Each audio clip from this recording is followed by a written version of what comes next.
नमस्कार दोस्तों। हर हर महादेव, राधे राधे। दोस्तों, आज की कहानी बहुत ही ज्ञानवर्धक है। अगर आपके घर में धन नहीं रुकता है तो नहाते समय औरतें यह उपाय जरूर करें। अचानक धन प्राप्ति होती है। इसके अलावा जो औरतें कपड़े खोलकर नहाती हैं, अर्थात उनके लिए भी खुशखबरी है। मित्रों, एक समय शिवजी महाराज पार्वती के साथ हरिद्वार में घूम रहे थे। पार्वती जी ने देखा कि समस्त मनुष्य गंगा में नहा नहाकर हर हर गंगे कहते चले जा रहे हैं। अगर आप यह कहानी सुन रहे हैं तो पूरा सुनिएगा, क्योंकि आधा अधूरा ज्ञान सही नहीं होता। इसके अलावा हे मां लक्ष्मी, जो भी भक्त हमारी इस वीडियो को लाइक करें और चैनल को सब्सक्राइब करें, उनके घर में धन की कभी कोई कमी न रहे। उनका घर हमेशा धन से भरा रहे। दोस्तों, भगवान के नाम पर कंजूसी न करें। सबसे पहले अपनी पूरी सच्ची श्रद्धा से कमेंट में हर हर महादेव, ओम नमः शिवाय, राधे राधे जरूर लिखें। दोस्तों, जब पार्वती जी ने देखा कि समस्त मनुष्य गंगा में नहा नहाकर हर हर गंगे कहते चले जा रहे हैं, परंतु सभी दुखी और परेशान हैं, तब पार्वती जी ने बड़े आश्चर्य से शिवजी से पूछा कि हे महादेव, गंगा में इतनी बार स्नान करने पर भी इनके पाप और दुखों का नाश क्यों नहीं हुआ? क्या गंगा में सत्यता नहीं रही? शिवजी ने कहा, प्रिय, गंगा में तो वही सामर्थ्य है, परंतु इन लोगों ने पापनाशिनी गंगा में स्नान ही नहीं किया है, तब इन्हें लाभ कैसे हो? पार्वती जी ने आश्चर्य से कहा कि स्नान कैसे नहीं किया? सभी तो नहा कर जा रहे हैं, अभी तक इनके शरीर भी नहीं सूखे हैं। शिवजी ने कहा, यह केवल जल में डुबकी लगाकर आ रहे हैं। तुम्हें कल इसका रहस्य समझाऊंगा। दूसरे दिन बड़े जोर की बरसात होने लगी। गलियां कीचड़ से भर गई। एक चौड़े रास्ते में एक गहरा गड्ढा था। चारों ओर कीचड़ भर रहा था। शिवजी ने लीला से ही वृद्ध रूप धारण कर लिया और विवश की तरह गड़ा में जाकर ऐसे पड़ गए जैसे कोई मनुष्य चलता चलता गड्ढे में गिर पड़ा हो और निकलने की चेष्टा करने पर भी ना निकल पा रहा हो।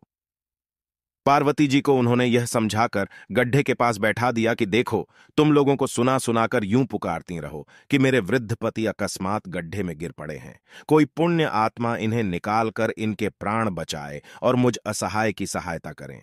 शिवजी ने यह और समझा दिया कि जब कोई गड्ढे में से मुझे निकालने को तैयार हो, तब इतना और कह देना कि भाई, मेरे पति सर्वथा निष्पाप है, इन्हें वही छुए जो स्वयं निष्पाप हो।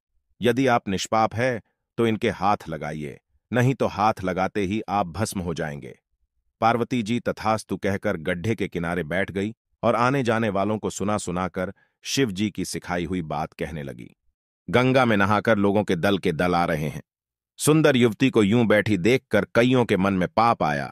कईयों को कुछ धर्म का भय हुआ, कई कानून से डरे। कुछ लोगों ने तो पार्वती जी को यह भी सुना दिया कि मरने दे बुढ़े को, क्यों उसके लिए रोती है। और कुछ दयालु चरित्रवान पुरुष थे। उन्होंने करुणावश उस युवती के पति को निकालना चाहा, परंतु पार्वती के वचन सुनकर वे भी रुक गए। उन्होंने सोचा कि हम गंगा में नहाकर आए हैं तो क्या हुआ, पापी तो है ही, कहीं सहायता करते समय हम भस्म न हो जाएं। इस स्त्री के कथन के अनुसार हम स्वयं भस्म ना हो जाए, किसी का साहस नहीं हुआ। सैकड़ों आए, सैकड़ों ने पूछा और चले गए। संध्या हो चली। शिवजी ने कहा, पार्वती, देखा आया कोई सच्चे हृदय से गंगा में नहाने वाला। थोड़ी देर बाद एक जवान हाथ में लौटा लिए, हर हर गंगे करता हुआ निकला। पार्वती ने उसे भी वही बात कही। युवक का हृदय करुणा से भर आया। उसने शिवजी को निकालने की तैयारी की। पार्वती ने रोककर कहा कि भाई, यदि तुम सर्वथा निष्पाप नहीं होंगे तो मेरे पति को छूते ही जल जाओगे। उसने उसी समय बिना किसी संकोच के दृढ़ निश्चय के साथ पार्वती से कहा कि माता, मेरे निष्पाप होने में तुझे संदेह क्यों होता है? देखती ही नहीं, मैं अभी गंगा नहाकर आया हूं। भला गंगा में गोता लगाने के बाद भी कभी पाप रहते हैं? अभी तुम्हारे पति को निकालता हूं। युवक ने लपककर बूढ़े को ऊपर उठा लिया। शिव पार्वती ने उसे अधिकारी समझकर अपना असली स्वरूप प्रकट कर उसे दर्शन देकर कृतार्थ किया। शिव जी ने पार्वती से कहा कि इतने लोगों में से इस एक ने ही गंगा स्नान किया है। इसी दृष्टांत के अनुसार जो लोग बिना श्रद्धा और विश्वास के केवल दंभ के लिए गंगा स्नान करते हैं, उन्हें वास्तविक फल नहीं मिलता, परंतु इसका यह मतलब नहीं कि गंगा स्नान व्यर्थ जाता है। गंगा स्नान का बहुत पुण्य भी है। इसके बाद शिवजी ने पार्वती जी से कहा, अब मैं आपको 12 बातें बताता हूं। जो भी मनुष्य इन 12 बातों को नहाते समय ध्यान में रखता है, वह कभी भी दुखी नहीं रहता है। उसके घर में मां लक्ष्मी का वास हो जाता है। उसके घर में अपार धन आता है। घर में कभी भी लड़ाई झगड़ा नहीं होते हैं। उसका पूरा परिवार हंसी खुशी जीवन व्यतीत करता है। तब माता पार्वती ने कहा, हे भगवान, आप हमें यह वह 12 बातें बता दीजिए। इसके बाद भगवान शिव उन बातों को बताना शुरू कर देते हैं और माता पार्वती बहुत ध्यान से सुनने लगती है। दोस्तों, यह 12 बातें आप लोग भी बिल्कुल ध्यान से सुनना।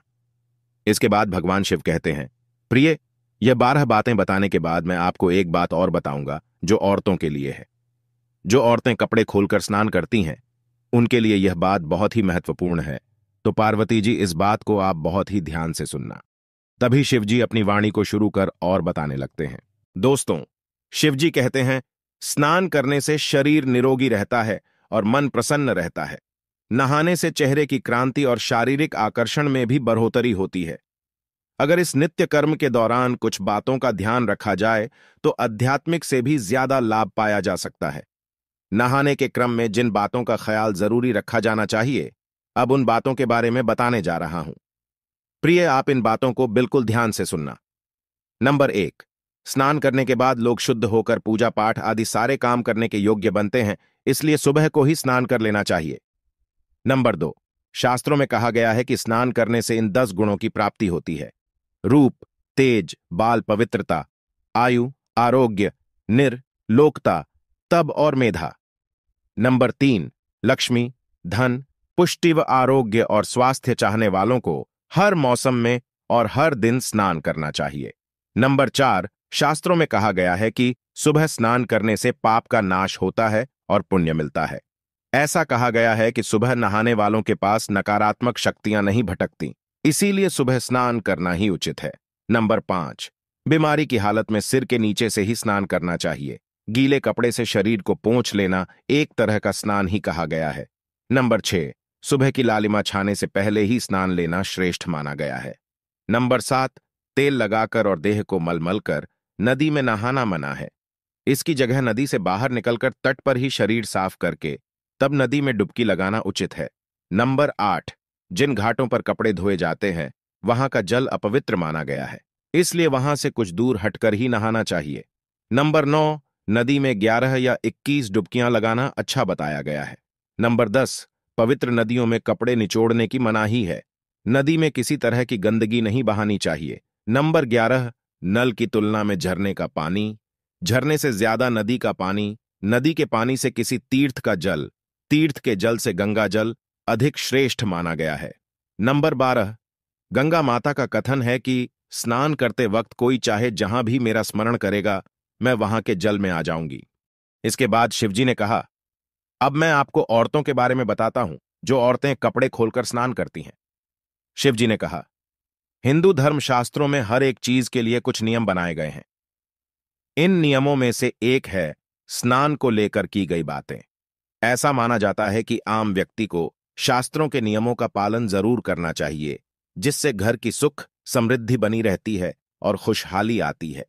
साथ में अपार धन बरसता है, माता लक्ष्मी प्रसन्न होती है। दरअसल हमारे शास्त्रों में ऐसी कई बातें लिखी गई हैं जिनका हम पालन सदियों से करते चले आ रहे हैं, लेकिन उसके कारणों के बारे में अभी भी पूरी जानकारी नहीं है। ऐसे ही नियमों में से एक है निर्वस्त्र स्नान करना। आपने अक्सर घर के बड़ों को ऐसा कहते सुना होगा कि कभी भी स्नान बिना कपड़ों के यानी निर्वस्त्र नहीं करना चाहिए। अगर हम पौराणिक कथाओं की बात करें तो निर्वस्त्र स्नान की मनाही का एक सबसे बड़ा कारण कृष्ण जी के समय से जुड़ा है। पौराणिक कथाओं के अनुसार एक बार जब गोपिकाएं सरोवर में स्नान कर रही थीं और वो निर्वस्त्र थी, उस समय बाल कृष्ण ने गोपियों के सभी वस्त्र छिपा दिए। उस समय जब कृष्ण जी ने उनके वस्त्र छिपा लिए और गोपियों ने अपने वस्त्र वापस लेने की प्रार्थना की, तब कृष्ण जी ने उन्हें समझाया कि कहीं भी बिना वस्त्र धारण किए स्नान नहीं करना चाहिए। इससे जल के देवता वरुण का अपमान होता है, इसलिए आपको निर्वस्त्र स्नान न करने की सलाह दी जाती है। अगर आप नहाते समय यह सोचते हैं कि बंद कमरे में कोई आपको नहीं देख रहा है, तो ऐसा गलत है, क्योंकि ईश्वर आपको हर स्थान पर देखते हैं। यदि आप निर्वस्त्र होकर स्नान कर रहे हैं तो ये मुख्य रूप से जल के देवता वरुण का अपमान करने जैसा होता है। निर्वस्त्र स्नान से आपको पाप लग सकता है और आर्थिक और शारीरिक नुकसान पहुंच सकते हैं। यदि आप निर्वस्त्र स्नान करते हैं तो आपके शरीर में नकारात्मक ऊर्जा प्रवेश करती है और आपकी मानसिकता भी नकारात्मक हो सकती है। इसलिए हमेशा आपको यही सलाह दी जाती है कि भले ही आप नहाते समय कोई एक कपड़ा धारण करें, लेकिन बिना कपड़ों के स्नान न करें, तभी आपके लिए बेहतर होगा। निर्वस्त्र स्नान से शरीर की सकारात्मक ऊर्जा शरीर से बाहर निकल सकती है और इसका प्रभाव आपके शरीर के साथ मन मस्तिष्क में भी होता है। गरुड़ पुराण के अनुसार जब आप स्नान करते हैं, तब आपके पितृ यानी मृत पूर्वज आपके आसपास मौजूद होते हैं। यदि आप निर्वस्त्र स्नान करते हैं, तो आपको पितृ दोष लग सकता है। ऐसे स्नान करने से आपके पितरों को तृप्ति नहीं मिलती है और ये घर में पितृदोष का कारण बन सकता है और ये वस्त्रों से गिरने वाले जल को ग्रहण करते हैं, जिनसे उनकी तृप्ति होती है। निर्वस्त्र स्नान करने से पितर अतिरिक्त नाराज होते हैं, जिनसे व्यक्ति का तेज बल, धन और सुख नष्ट होता है। इसलिए कभी भी निर्वस्त्र होकर स्नान नहीं करना चाहिए। पुराणों के अनुसार नहाने वाला पानी पूर्वजों के हिस्से जाता है और निर्वस्त्र होकर नहाने से इसे पितरों के समक्ष बिना कपड़ों के नहाना माना जाता है। शास्त्रों में ऐसी मान्यता है कि यदि कोई निर्वस्त्र स्नान करता है तो माता लक्ष्मी उससे रूठ सकती है। इससे आपकी कुंडली में धन हानि के योग बन सकते हैं और आपकी आर्थिक स्थिति खराब हो सकती है। इन्हीं कारणों से आपको निर्वस्त्र स्नान न करने की सलाह दी जाती है और शास्त्रों में भी इस बात की मनाही है। दोस्तों, हमारा यह चैनल प्राचीन आस्थाओं पर आधारित है। अगर आप भी इन आस्थाओं में विश्वास रखते हैं तो इस चैनल को अभी सब्सक्राइब करें, जिससे आपको हमारी आने वाली समस्त जानकारी आपको प्राप्त हो सके। और वीडियो को लाइक करें, शेयर करें और हर हर महादेव लिखना ना भूलें। धन्यवाद।